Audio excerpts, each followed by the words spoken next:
సూర్యాపేటలో నకిలీ డాక్టర్లు ఎక్కువయ్యారు. అర్హత లేకపోయినా హాస్పిటల్స్ పెట్టి అమాయకుల ప్రాణాలతో ఆడుకుంటున్నారు.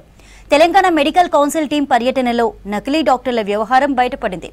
వైద్య శాఖ నిర్లక్ష్యంతోనే నకిలీ డాక్టర్లు రెచ్చిపోతున్నారని విమర్శిస్తున్నారు స్థానికులు.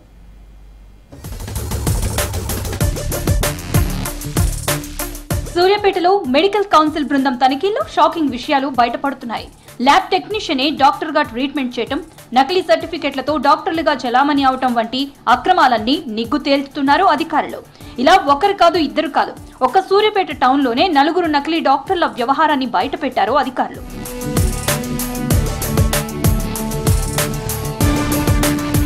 ఇటీవల సూర్యాపేటలో ఓ ప్రైవేట్ స్కానింగ్ సెంటర్ లో తనిఖీలు చేసింది మెడికల్ కౌన్సిల్ బృందం. డాక్టర్ కిరణ్ 13 ఏళ్లుగా ఆ సెంటర్ నిర్వహిస్తున్నాడు. అయితే ఎంబీబీఎస్ మాత్రమే చదివిన కిరణ్ ఎండీ కూడా పూర్తి చేసినట్లు ప్రజల్లో చలామణి అవుతున్నాడని గుర్తించారు అధికారులు. ఎంబీబీఎస్ పక్కన ఎండీ చేర్చి నకిలీ సర్టిఫికెట్ సృష్టించాడని అధికారులు నిర్ధారించారు.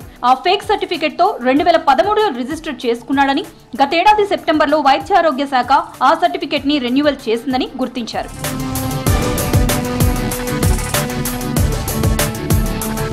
ఇదే స్కానింగ్ సెంటర్ లో పనిచేస్తున్న మరో రేడియాలజిస్ట్ జుల్ఫికర్ అలీ ఖాన్ కూడా ఎంబీబీఎస్ పూర్తి చేసి ఎండీ హోదాలో వైద్య సేవలు అందిస్తున్నట్లు గుర్తించారు అధికారులు. అంతేకాదు, జుల్ఫికర్ కు ఏపీ రిజిస్ట్రేషన్ మాత్రమే ఉందని, తెలంగాణ రిజిస్ట్రేషన్ లేకుండానే ఇక్కడ వైద్య సేవలు అందిస్తున్నారని తెలిపారు అధికారులు. ఈ వ్యవహారం బయటపడడంతో స్కానింగ్ సెంటర్ దగ్గర వెంటనే బోర్డు మార్చేశారు నిర్వాహకులు.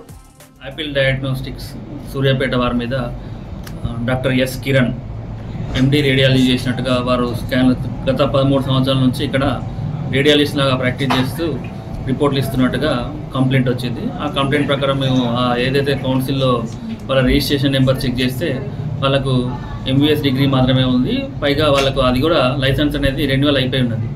ఫేక్ డిగ్రీతోని ఇన్ని సంవత్సరాలుగా రేడియాలజిస్ట్ లాగా ప్రాక్టీస్ చేసినట్టుగా అండర్స్టాండింగ్కి వచ్చినాం. ఇప్పుడు ప్రస్తుతానికి ఏదైతే ఫైండింగ్స్ ఉన్నాయో అవి కౌన్సిల్కి పంపించేసి ఎథిక్స్ కమిటీ నుంచి వాళ్ళకు నోటీస్ జారీ చేసి దానికి సంబంధించిన యాక్షన్ తీసుకోవడం జరుగుతుంది. ఇక మరో హాస్పిటల్లో ఏకంగా ఒక ల్యాబ్ టెక్నీషియన్ కార్డియాలజీ ట్రీట్మెంట్ చేస్తున్నాడని గుర్తించారు అధికారులు. డాక్టర్ శిరీష పేరు మీద అనుమతి తీసుకుని అసలు డాక్టరే లేకుండా ల్యాబ్ టెక్నీషియన్ తో గుండె సంబంధిత వైద్యం చేయిస్తున్నట్లు తేల్చారు. దీంతో ఆ హాస్పిటల్ ని సీజ్ చేశారు. మరో కేసులో డాక్టర్ లేకుండానే మేనేజ్మెంట్ వారే డాక్టర్లుగా మారి హాస్పిటల్ ని నడుపుతున్నారని ఐడెంటిఫై చేశారు. మరికొన్ని హాస్పిటళ్లలో అర్హత లేని వారు ఫార్మసీ సర్టిఫికెట్, డాక్టర్ల సర్టిఫికెట్లను అద్దెకు తీసుకుని హాస్పిటళ్లను నడుపుతున్నట్లు గుర్తించారు. ఈ మధ్య కాలంలో జరిగిన సంఘటనలు అయితేనేమి, ఇంతకుముందు ఆసుపత్రుల అయితేనేమి, అన్ని రకాలుగా ఆసుపత్రులను తనిఖీ చేసి రిపోర్ట్ తయారు చేసి ఈ రిపోర్టును కలెక్టర్ గారికి అందించడం జరుగుతుంది. అందించిన తర్వాత వాటిలో ఉన్న ఏమైనా లొసుగులు తేలినట్లయితే వాటిపైన నోటీసులు ఇవ్వడము, ఆసుపత్రి రిజిస్ట్రేషన్స్ క్యాన్సిల్ చేయడము, అలాంటి చర్యలు పనిష్మెంట్స్ ఇంపోజ్ చేయడానికి వైద్య ఆరోగ్య శాఖ ముందుకు వస్తున్న విషయాన్ని తెలియపరుస్తున్నాం. సూర్యాపేట జిల్లా కేంద్రంలోని మరో హాస్పిటల్లో ఇదే తతంగం. హాస్పిటల్ నడుపుతున్న డాక్టర్ రవిశేఖర్ అనస్థీషియా చదివి జనరల్ ఫిజిషియన్ గా మారి సర్జరీలు చేస్తున్నట్లు తనిఖీల్లో బయటపడింది. ఎలాంటి పర్మిషన్ లేకుండా అల్ట్రాసౌండ్ స్కానింగ్ మిషన్ నిర్వహిస్తున్నారని తెలిసింది. అందులో పనిచేస్తున్న రేడియాలజిస్ట్ కి ఏపీ రిజిస్ట్రేషన్ ఉందని గుర్తించారు అధికారులు.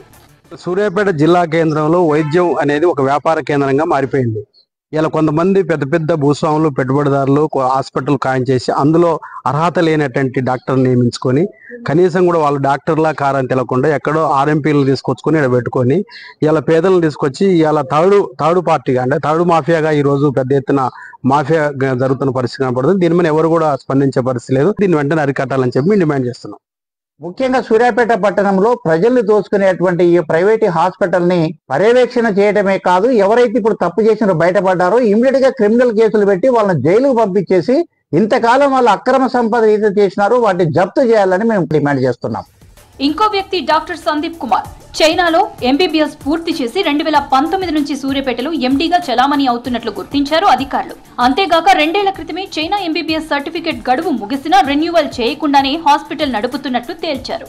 2 ఏళ్ల నుంచి ప్రాక్టీస్ చేయడం లేదని తప్పించుకునే ప్రయత్నం చేసిన మెడికల్ కౌన్సిల్ సభ్యులు అవుట్ పేషెంట్ షీట్లను పరిశీలించి హాస్పిటల్లో ట్రీట్మెంట్ చేయించుకున్న పేషెంట్లకు ఫోన్ చేసి మాట్లాడి సదరు డాక్టర్ ప్రాక్టీస్ చేస్తున్నారని నిర్ధారించారు. సో సూర్యాపేటలో ఉన్నటువంటి ప్రజల ఆరోగ్యానికి ఎటువంటి భంగం కలగకుండా ప్రజలందరికీ ఆరోగ్యం విషయంలో హామీ ఇవ్వడం కోసం తెలంగాణ మెడికల్ కౌన్సిల్ మరియు ఐఎంఏ ఆధ్వర్యంలో జరిగినటువంటి ఈ తనిఖీలను ప్రతి ఒక్కరూ గమనించి ప్రజలు కూడా అప్రమత్తంగా ఉంటూ ఎప్పటికేమైనా డౌట్ వారు సందేహాలు ఉన్నట్లయితే తెలంగాణ స్టేట్ మెడికల్ కౌన్సిల్లో డాక్టర్ యొక్క వివరాలను వారి యొక్క రిజిస్ట్రేషన్ సర్టిఫికేట్ నెంబర్ ఆధారంగా ఎవరైనా సెర్చ్ చేసి వారి యొక్క సర్టిఫికేట్ను ఫేకా ఒరిజినల్ అనేటువంటి చూసే ఆప్షన్ ఉంది కాబట్టి ప్రతి ఒక్కరు తప్పకుండా దాన్ని గమనించాలి. ఆ హాస్పిటల్కి ఎప్పుడైతే అది మళ్ళీ రన్ కావాలి అంటే జుల్ఫీకర్ అలీ గారు తెలంగాణ మెడికల్ కౌన్సిల్లో ఆంధ్ర మెడికల్ కౌన్సిల్లో నుంచి ఎన్ఓసి తీసుకొని తెలంగాణ మెడికల్ కౌన్సిల్లో ఆయన కాగితాలు మొత్తం చూపించి ఇక్కడ ఆయన ఏం చేయాలంటే మళ్ళీ తెలంగాణ మెడికల్ కౌన్సిల్కి సంబంధించిన రిజిస్ట్రేషన్ కార్యక్రమాలు అయిపోయిన తర్వాత మళ్ళీ ఇదే ఆఫీస్కి రావాలి. ఈ సిస్టమ్ మొత్తం క్లియర్ అయిన తర్వాత ఆయన చేసుకోగలుగుతాడు.